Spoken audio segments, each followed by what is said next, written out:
Hey guys, how's it going? Welcome back to another video. Welcome back to another episode on Beyond the Touchline. This is the post-game week show for game week 25. 10 games have been played, a lot of action has happened. Let's go through them. Drop a like on the video if you guys are enjoying this series, and of course subscribe if you're new around here. But yeah, let's jump right in. Right, to start things off, as always, we look at the Premier League table.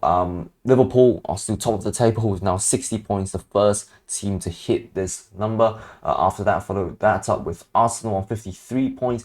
Nottingham Forest obviously lost their game, so they're on 47, and Man City are now only 3 points behind Nottingham Forest. Bournemouth just behind Man City, 1 point behind them.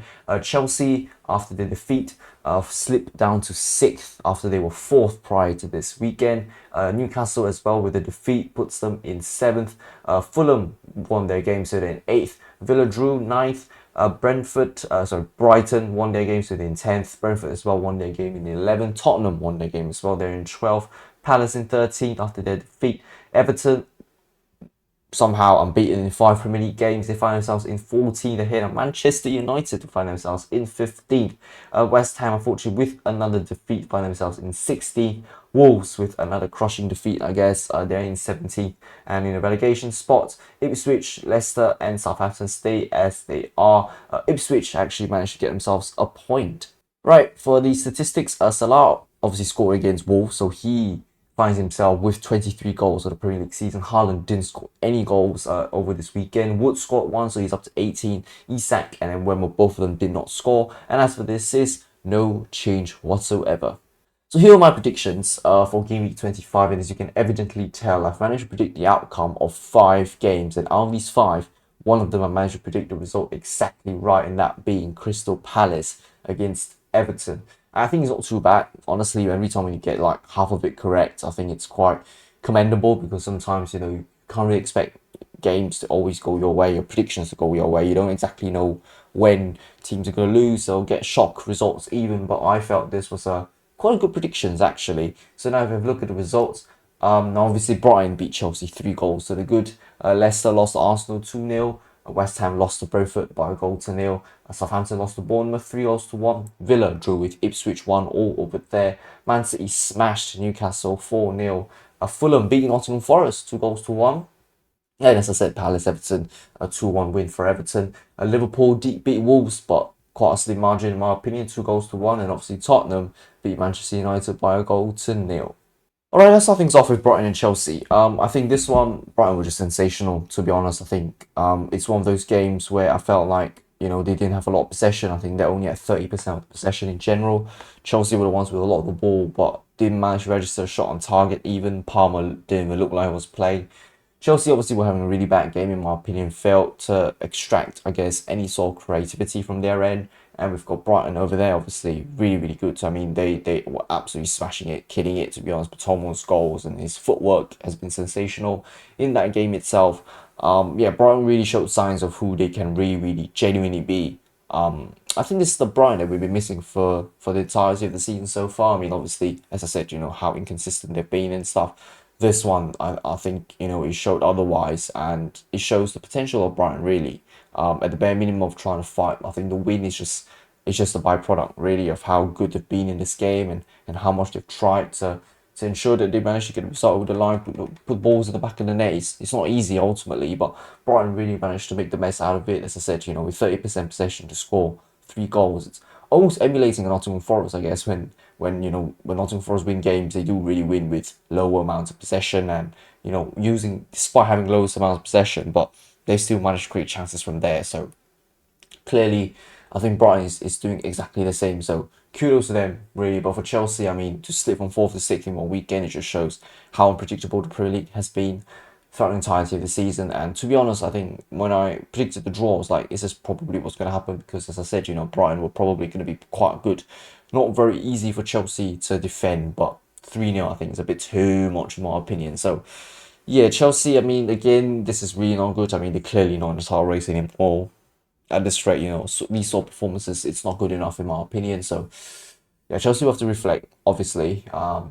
Just poor from Chelsea and fantastic from Brighton in this instance. Right, Leicester and Arsenal. Now, obviously, I think Leicester really held their own for most of the time. It was 0-0 till the 81st minute, which is when Marino started scoring his first. followed by his second in the 87th minute.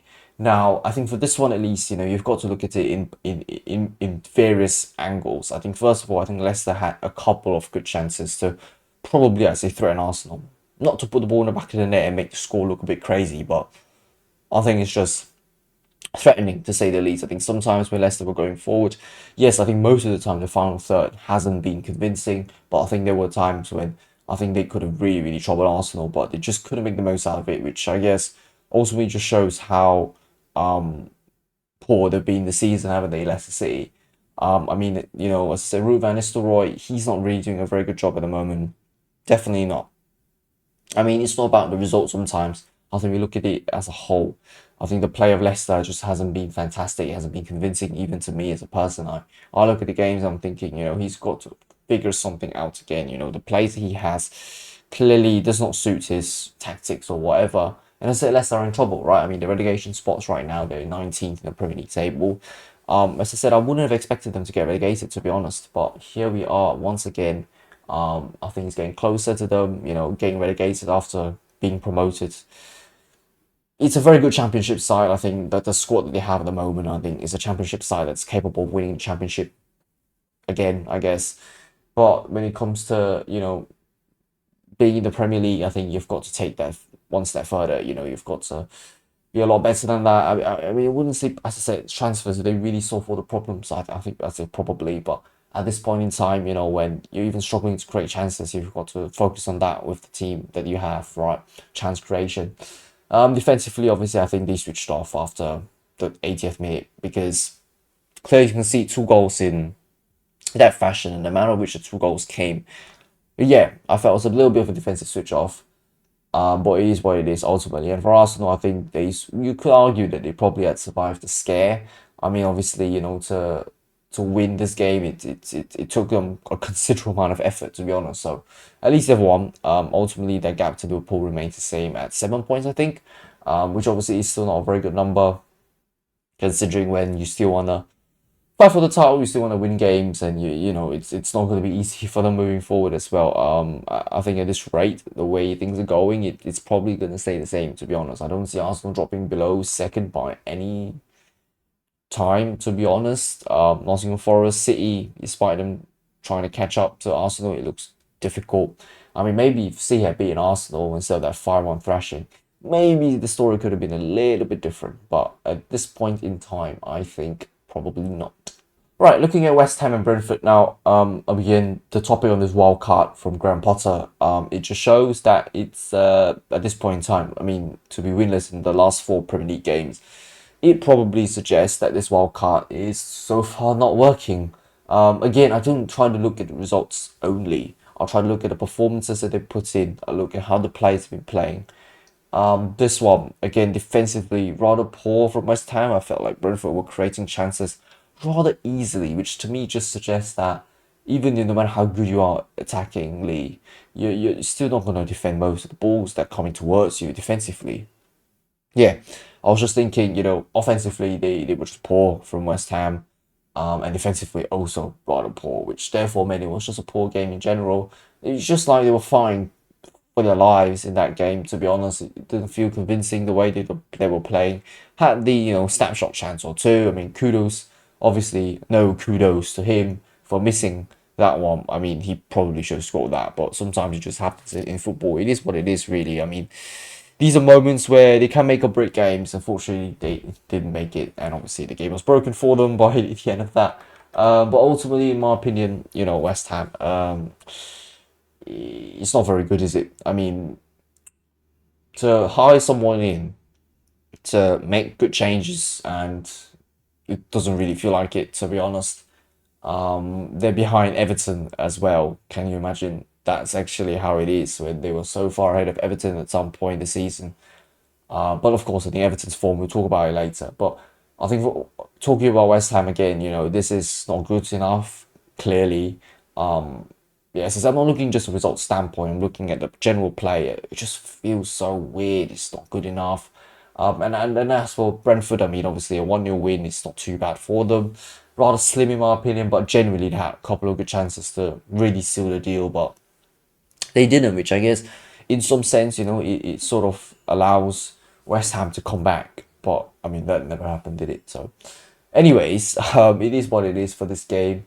It's a defeat for West Ham, a win for Brentford. I mean, great for Brentford. I mean, the climb to, I think, the top 10 is still possible. It's still on. But evidently, West Ham, they need to work a lot better than this.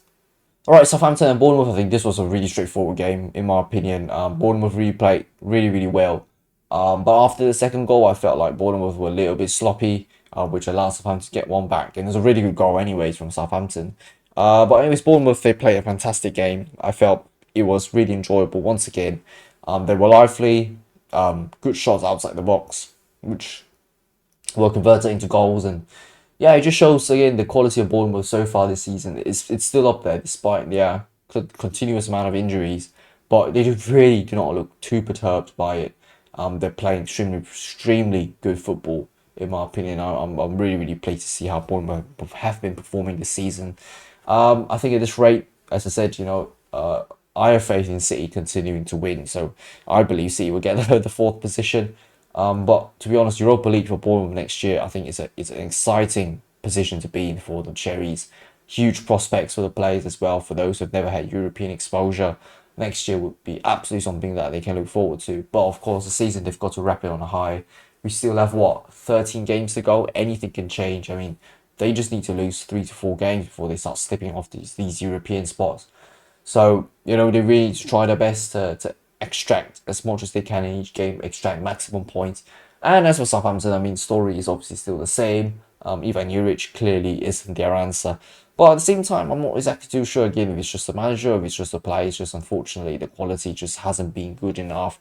I think Ramsdale have made some really good saves. Otherwise, it could have been 4-5-6-1 maybe. So yeah, again, from my personal take on it, is that Southampton have just been poor this season as well. Obviously, I mean, with just single digit points after 25 games, that is just poor, isn't it? Like an average of 0.36 points every game.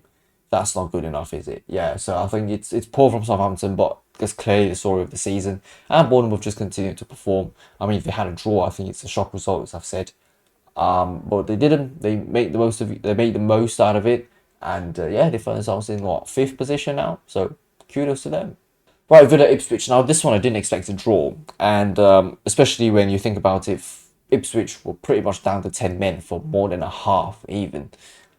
That's poor from Aston Villa. I'm not even going to talk about Ipswich. I mean, Ipswich have to consider themselves fantastic. Goalkeeper Palmer was insane. He made some really, really good saves, preventing Villa from getting a second goal, essentially. And they obviously snatched away a very, very crucial point. I mean, as I said, Ipswich, they're fighting for survival, right? And they're 2 points behind Wolverhampton Wanderers, which honestly could happen. All they need is some decent results along the way, and for Wolves to still crumble one way or another, and bam, they could find themselves surviving the Premier League for the season and could relegate Wolverhampton Wanderers. But back on this game on Aston Villa, I think when you find themselves having an extra one man on the pitch and you've not made the most out of it to get the win. I think chance creation is one thing, but we know how good Villa are in general, right? I mean, albeit their inconsistency this season has been showing, but to be honest, we know where they stand in terms of their quality. This to me is poor for Aston Villa. 1-1 is really not good enough. They should be scoring. They should be winning. I think that was the minimum that they should have expected out of themselves. To be honest, I think this just goes to show how maybe how good the goalkeeper was. Maybe a switch, but still, I mean, regardless, right? 1-1 when you've had 45 minutes to create multiple chances to score, and to be honest, Ipswich were actually 1-0 up first, which all the more makes this game a lot more disappointing from Villa's perspective. I think Emery will be very, very angry, and I believe so. I mean, when your opponent are down to 10 men and this is sort of fixture where you expect your team to win, yeah, clearly it's disappointing in my opinion, but it is what it is. As for Ipswich, I mean, they still got to continue to fight. Essentially, that's pretty much it, really. There's nothing else that we can really do except to just, I guess, support them in the journey to survival. But, I wouldn't say it's getting bleak still. It's still possible. Them, Leicester and Wolves, it's going to be the 2 out of 3 anyways. In my opinion, I don't see the team above them. I think there's West Ham, slipping that much to find themselves in a relegation battle. But it is what it is with these both teams. Yeah, just poor from Villa and really, really good from Ipswich Town. Right, Man City 4, Newcastle 0. Welcome to the Premier League, Omar Marmoush. He's been fantastic in my opinion. He's been lively, he's been versatile, his agility is so good. We needed a dynamic cam, and clearly we've gotten that dynamic cam. Previously we had Kevin De Bruyne, who was fantastic in his prime, midfield maestro. But it feels like Marmoush is somewhat taking his place. I think Marmoush is like this good blend between De Bruyne and Alvarez, to be honest, and Marmoush is able to create chances as well, to really threaten goalkeepers with shots. And I think this sort of eases the pressure a little bit on Erling Haaland. I mean, to constantly rely on him to score goals, it puts in a lot of pressure on Erling. And, I think Marmoush, this hat trick here, I mean, you could just have one very good performance and that's pretty much it. But still, though, to get a hat trick and in that short period of time as well, he's really announced himself here. Even if he didn't score a hat trick today, I felt his performance in general thus far has been pretty solid. As I said, been very creative. His agility is something that I absolutely adore, to be honest, the way he plays. Him, Doku, Savinho, really agile players. I think it suits Pep Guardiola's style, and it sort of suits my style as well when it comes to watching. I like to see players, being really dancing on and off here, trying to fool the defenders. It's not easy, but that's clearly what we love to see. And as for Erling, just this target man up top, the ball gets to him, he can try to score. The ball doesn't get to him, then I mean he has got to try otherwise. But still, this is a crazy result in my opinion. Of course, James McAtee as well scored his first Premier League goal. And of course, Edison as well, the goalkeeper with the most number of assists in Premier League history. 6 assists from a goalkeeper is genuinely remarkable. Again, the distribution from Edison was fantastic. Goalkeeping wise, I think obviously Edison still needs to improve, which makes me feel like he's just more of an outfield player, to be honest. But I mean, he's not very good technically either, so then that's why he's probably stuck in goal. But regardless, Man City were playing extremely well in this game, to be honest. It's sort of like the City that I'm used to watching. Very dominant display. Just pushing as much as they can moving forward, creating really good chances. Defensively, not the worst. I mean, the clean sheet to score 4 goals and the clean sheet against Newcastle is a result that is very admirable in my opinion. But anyways, still, yeah, I think it was a really good game for Man City, one of their best games thus far. I mean, online people talking social media as well, people talking about, oh, City are going to have a great comeback against Real Madrid, etc. To be honest, I'm on the fence of not really. But I think anything can happen, and if they do get past Real Madrid, I think it's great. But based on how this season has been so far, I think it's not going to be as straightforward, even for them to pick up the win in that game. So it could happen, as I said. I'm not disregarding it. Of course, I want them to win, but I think by looking at how the league has went so far, I can't take recency bias from just one game and be like, oh, surely you're going to win the next one as well. We're talking about consistency in football. We're talking about how players gel together. They might gel very well for one game, but against opponents of different caliber, they might struggle on that end. So I expect the latter than the former, to be honest. But of course, I said I want City to win, but we'll see what happens with that. Newcastle, very poor from them. I mean, to lose it's okay, I guess, against a team like Man City, right? But to lose in that manner, 4 goals to the good, it shows how defensively poor they've been. And yeah, just not good enough in my opinion. They've got to dig deep as always. They find themselves, I think, in 6th now. No, Chelsea are in 6th. They find themselves probably in 7th. Now, slipping behind, obviously, which is not good, as I've said. But ultimately, still a relatively good season here from Newcastle. I think, as I said, the period where they were just had such good form, that obviously made a difference for them. So now moving forward, they just need to keep on trying, as I've said, and hopefully be able to pick up more positive results along the way and then see themselves in Europe next year. I think Champions League, maybe you can still try to fight, but I think their aim should be more for Europa League for next year. Right, Fulham 2, Nottingham Forest 1. Now, this one was a shock to me, to be honest. I didn't expect Nottingham to lose, but they did. But, I mean, my point on Craven Cottage being such a difficult stadium to play in, that has proven true, based on the result at least. Newcastle. Forest had a couple of chances, but yeah, just not able to convert them. Essentially, Fulham were looking a lot more livelier. The chances were a lot more deadly as well. Fulham deserved the win, definitely deserved victors for this particular fixture. But still, nonetheless, Nottingham Forest, when they want to cement their third position, they really need to win their games. They really need to get the points on board. Man City are 3 points behind them now, which initially I genuinely thought Nottingham Forest will not really see their top three position under threat. But by the looks of it now, it could be, because Arsenal and Liverpool are just on another league of their own, and both of them are on leagues of their own, respectively as well. So Nottingham Forest, they are in some sort of trouble at the moment. I mean, the form hasn't been great for the past 5 games. They've not been winning every single game or anything like that. So it's been up and down for them, which ultimately allow teams below them to catch up to them. And that's currently what's happening. So Nottingham Forest will need to figure out how they're going to solve this problem moving forward, how they're going to continue to win games, because clearly against Fulham, a defeat is quite shattering, to be honest. I think considering how good Nottingham has been this season, this result just hasn't been their typical standards. So, they're going to have to look at it and see how they're going to solve it. But for Fulham, great result for them, to be honest. I mean, another win under the belt. I think they're in 8th, 9th now. And yeah, decline for European football is obviously still possible, which just shows how tight it is really for the last Champions League spot, plus the European spots in general. Genuinely, very, very tight season. So I think there's a lot to look forward to, how the teams perform once one of them starts losing momentum. Another team's probably going to take their place, but that's how it is for this game. Right, Palace and Everton, the result that I predicted exactly correct. 2-1 win for Everton here. Now, obviously, David Moyes, ever since he's gotten in, the form of Everton has been wonderful. Past 5 league games, 4 wins and a draw. They've picked up 13 points. I just want to bring you to the Premier League table, essentially. So before that, they were on 17 points, right? And, what does that suggest? I mean, they were on 17 points, which is pretty much the same number of points as Ipswich, same number of points as Leicester. And had they continually lost those games, they would be in a lot more trouble than they are now. But because of them winning 4 games and drawing 1 since Moyes' arrival, they find themselves 30 points. Level on points with Crystal Palace and Tottenham. The only difference is because of goal difference. That's where they lag behind. They're ahead of Manchester United somehow.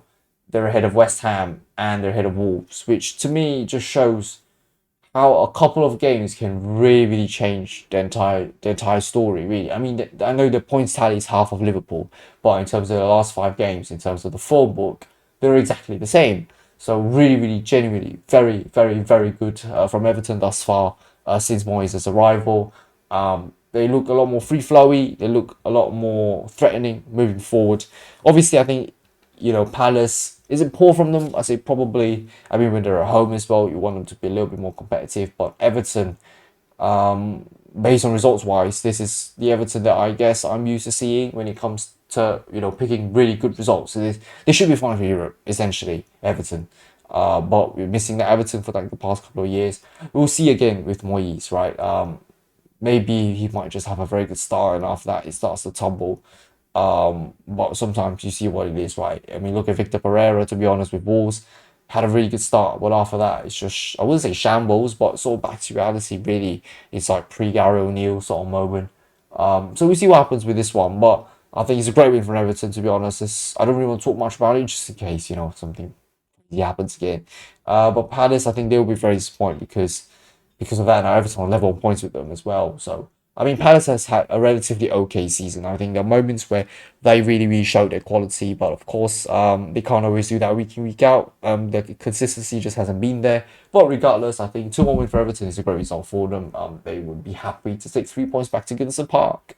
Alright, so Liverpool and Wolves. Now, this one a tight result in my opinion, but Liverpool won really at their best this game, but even when they aren't at their best, they still managed to win, which just shows how good Liverpool have been this season. Wolves will find themselves, I wouldn't say count themselves unlucky, but I think, just losing a little bit of end product. Ultimately, they genuinely could have threatened Liverpool more than just a goal. But at least I think to only concede 2 isn't the worst. The penalty was definitely a penalty in my opinion. I think miscued from Abagdu. I think the push from Diaz, I think, is very normal. Haaland does that all the time, and he's never got punished for that. So ultimately, I think that's just a football incident where you just try to knock your player off, but it's not like completely pull him down or something like that. So, I think just a minor push really doesn't constitute a foul. But regardless, 2-1 win for Liverpool, great for Liverpool at least. Wolves obviously will find themselves, I wouldn't say lucky, as I said, they will be annoyed ultimately. I think they should have done a lot more than just that. But ultimately, when you're trying to play against a champion to be, champions always find their ways to win games, and Liverpool have done so. I mean, as I said, not the best, but they still managed to do so. Salah obviously with a goal, but to be fair, I think the first goal was really, really good as well, so kudos to them. But that's how this game has went. Nothing too much to say, really. Liverpool, I think every week at this rate, you'll just say they've been good, picked up 3 points, one step closer to the title. That's pretty much the story of the season, isn't it, for Liverpool? I just don't see them slipping up as much anymore. I mean, even if they do it, I think Arsenal are probably going to replicate that slipping up. So, net zero when it comes to closing down Liverpool. I feel like that's what's going to happen, to be honest. So, I don't know if Liverpool are going to face Arsenal again anymore throughout the rest of the season. And if they do, I think that's good game's going to be quite huge. Arsenal will want to win, obviously. But we'll see what happens with that one. But for now, Liverpool, happy days. 2-1 win for them. Right, the biggest game, or the second biggest game, really, after Man City Newcastle, in my opinion. Tottenham Manchester United. Obviously, Tottenham finally picked up a win. And I think in terms of statistics, this is their first home win since early November. And of course, they just had to come against Manchester United. I think that's just really fun. I'm not sure if that the last game that they've won at home was against City. No, they won away. I genuinely can't remember. Anyways, 1-0 win against Manchester United. Ultimately, great result for them. To now have 2 wins on the bounce. Great from Tottenham. I mean, now 30 points, which obviously I think relegation is not much really of concern anymore. But Manchester United, I mean, yeah. No.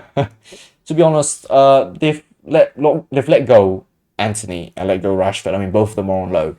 But you can see how well they're doing. They've been doing, haven't they? Anthony scoring goals at Real Betis.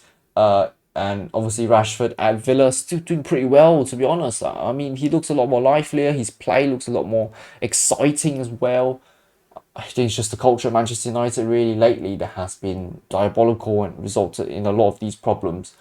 No. But anyways, poor from Manchester United in my opinion, even just 1-0. I think Tottenham had 22 shots. Man United had probably like 16. But regardless, I felt this game was, as I said, a fight for a wooden spoon. And Tottenham did manage to win. So Tottenham got the better share of that wooden spoon. But ultimately, I felt this game, both teams are really fighting for their lives. And I think Man United could have done more. The reason why I expected a draw is because I know how feisty sometimes it can be, and I felt like a draw would be a good result for both teams, when it comes to really trying to fight for their position in the Premier League. But Tottenham to get the win, they get bragging rights. Manchester United, again, Omar just hasn't been doing well. He just should have stayed at Sporting, to be honest. His tactics were working so well at Sporting, and even now at Sporting, the team is crumbling, which just shows how good his tactics have been over there. But bringing it to Manchester United, it clearly is not working. I think, really obstinate, really, really stubborn from Amarin to really keep on trying to stick to his so-called plan. It's just an everything heart, essentially. But I just don't know if it's because of the club that results managers being like this, or is it really just because they're not necessarily a very good manager when it comes to certain clubs. But I don't really know. But anyways, we could talk all day about how poor Manchester United have been. But that really has been the story of the season, hasn't it? They've just not been good, to be honest. And the same with Tottenham, but at least they managed to pick a win here, which I guess eases that pressure on Postecoglou. But regardless, these two teams, nothing much to say except it is what it is for them. Right now, you guys, thank you very, very much for watching. As I've said, a lot of action has happened. Really, really enjoyable to watch the games as well. I actually watched quite a few. But anyways, the Villa game against Liverpool will happen after this, a couple of days later as I'm recording. And after that, we'll do a pre-game week show for game week 26, and we'll talk about that result when the game has been played. But yeah, that'll be it from me today, guys. Thank you very, very much for watching. Drop a like on the video if you guys are enjoying, and of course, subscribe if you are new around here. Again, discuss in the comments down below how you guys felt that this game week has gone. But yeah, I'll see you guys next time. Until then, goodbye.